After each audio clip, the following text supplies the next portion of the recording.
Welcome to Jose kitchen. ಇವತ್ತು ನಾವು ಹೆಸರು ಬೇಳೆ ಪಾಯಸ ಮಾಡ್ತಾ ಇದ್ದೇವೆ. ಬೇಕಾದಂತಹ ವಸ್ತುಗಳು: ಹೆಸರು ಬೇಳೆ 1 ಕಪ್, ಅದೇ ಅಳತೆಯಲ್ಲಿ 1 ಕಪ್ ಬೆಲ್ಲ, ತುಪ್ಪ, ಉಪ್ಪು, ಕೊಬ್ಬರಿ, ಗೋಡಂಬಿ, ದ್ರಾಕ್ಷಿ, ಬಾದಾಮ್, ಏಲಕ್ಕಿ ಪುಡಿ ಇದು, ಮತ್ತೆ ಹಾಲಲ್ಲಿ ಕೇಸರಿ ಹಾಕಿದ್ದೇವೆ, ಸಾಫ್ರನ್ ಹಾಕಿದ್ದೇನೆ. ಹಂಗಂತ ಹೇಳಿದ್ರೆ ಕುಂಕುಮದ ಹೂವ ಇದನ್ನು ಹಾಕಿದ್ದೇನೆ.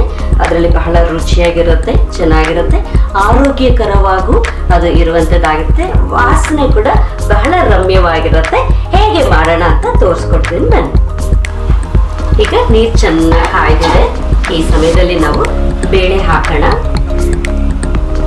ಹುದುವಾಗಿ ನಾವು ಶಾವಿಗೆ ಪಾಯಸ ಮಾಡ್ತೇವೆ, ಅಕ್ಕಿ ಪಾಯಸ ಮಾಡ್ತೇವೆ.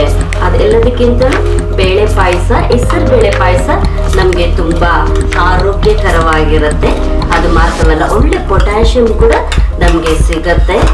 ಕೆಲವೊಂದು ಸಮಯದಲ್ಲಿ ನಾವು ಇನ್ನು ನೋಡ್ಬೇಕಂತ ಹೇಳಿದ್ರೆ ಶಾವಿಗೆ ಪಾಯಸದಲ್ಲಿ ನಮ್ಗೇನಾಗತ್ತೆ, ತುಂಬಾನೇ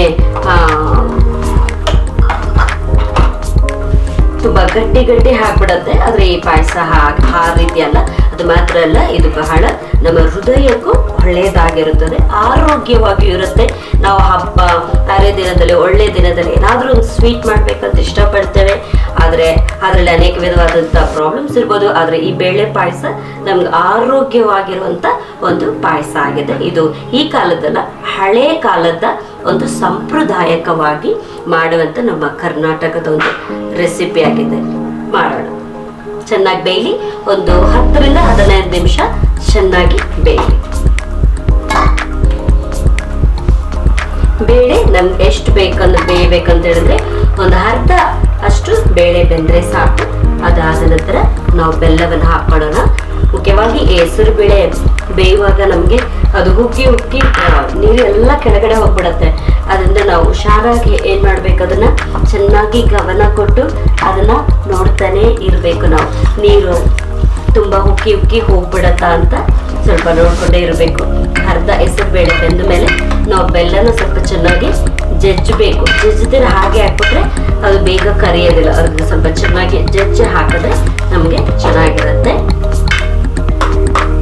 ಇದು ಸ್ವಲ್ಪ ಒಂದು 10 ನಿಮಿಷ, ಒಂದು 5-10 ನಿಮಿಷ ಇದರಲ್ಲಿ ಬೆಂದ್ರೆ ಸಾಕು.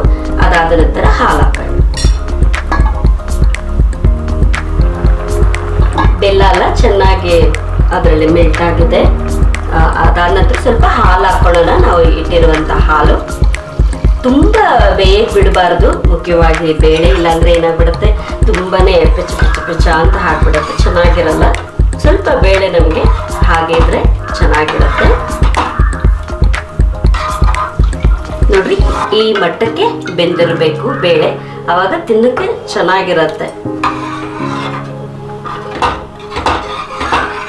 ಹಾಲಾಕಿ ಒಂದು 5 ನಿಮಿಷ ಬೆಂದರೆ ಸಾಕು. ಅದಾದ ನಂತರ ಒಗ್ಗರಣೆ ಮಾಡ್ಕೊಳ್ಳೋಣ.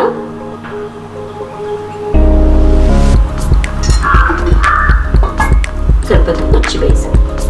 ಇವಾಗ ನಾವು ಅದಕ್ಕೆ ಗೋಡಂಬಿ ದ್ರಾಕ್ಷಿಯನ್ನು ನಾವು ಫ್ರೈ ಮಾಡಿ ಹಾಕೋಣ. ಅದಕ್ಕೆ ಬೇಕಾದಂತ ತುಪ್ಪ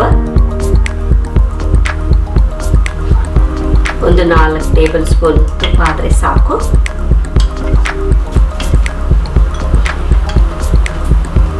ನಾವಿದೆಲ್ಲ ಹುರಿಯಂತ ಸಮಯದಲ್ಲಿ ನಾವು ಮೆತ್ತಗೆ ಇಟ್ಟು ಮಾಡಬೇಕು ಯಾವಾಗ್ಲೂ, ಇಲ್ಲಾಂದ್ರೆ ಅದು ಬೇಗ ಸೀದೋಗುತ್ತೆ. ಅದರಿಂದ ಹುರಿ ಕಡಿಮೆ ಇಟ್ಟು ನಾವು ಮಾಡುವಾಗ, ಸಿಮ್ಮಲ್ಲಿ ಮಾಡುವಾಗ ಚೆನ್ನಾಗಿರುತ್ತೆ.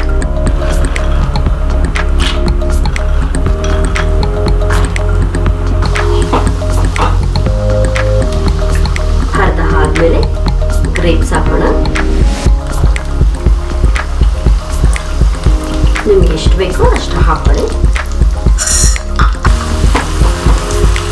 ಸ್ವಲ್ಪ ಬಾದಾಮಿ ಹಾಕೊಳ್ಳೋಣ.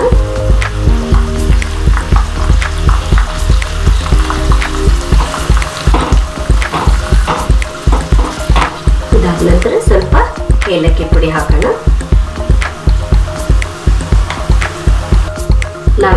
ಸ್ವೀಟ್ ಮಾಡಿದ್ರು ಕೂಡ ಸ್ವಲ್ಪ ನಾವು ಉಪ್ಪನ್ನು ಹಾಕುವಾಗ ಆ ಸ್ವೀಟ್ ನಮಗೆ ಬಹಳ ಚೆನ್ನಾಗಿರುತ್ತೆ. ಹಸಿ ಒಂದು ಚಿಟಿಕೆಯಷ್ಟು ಉಪ್ಪು ಹಾಕೋಣ.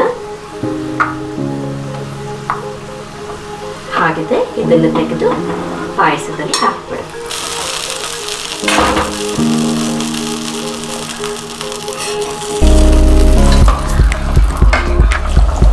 ಕೊನೆಯದಾಗಿ ನಾವು ಹಾಗೆ ಲಾಸ್ಟಲ್ಲಿ ನಾವು ತುರಿದಿಟ್ಟಿರುವಂಥ ಕೊಬ್ಬರಿ ಹಾಕೋಣ. ಪ್ರಾರಂಭದಲ್ಲಿ ಬೇಡ, ಕೊನೆಯಲ್ಲಿ ಹಾಕುವಾಗ ಅದು ಚೆನ್ನಾಗಿ ರುಚಿಯಾಗಿರುತ್ತೆ.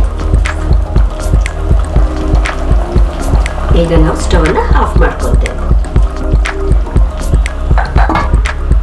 ಬಿಸಿ ಬಿಸಿ ಆದಂಥ ರುಚಿಯಾದಂಥ ಹೆಸರು ಬೇಳೆ ಪಾಯಸ ಸಿದ್ಧವಾಗಿದೆ.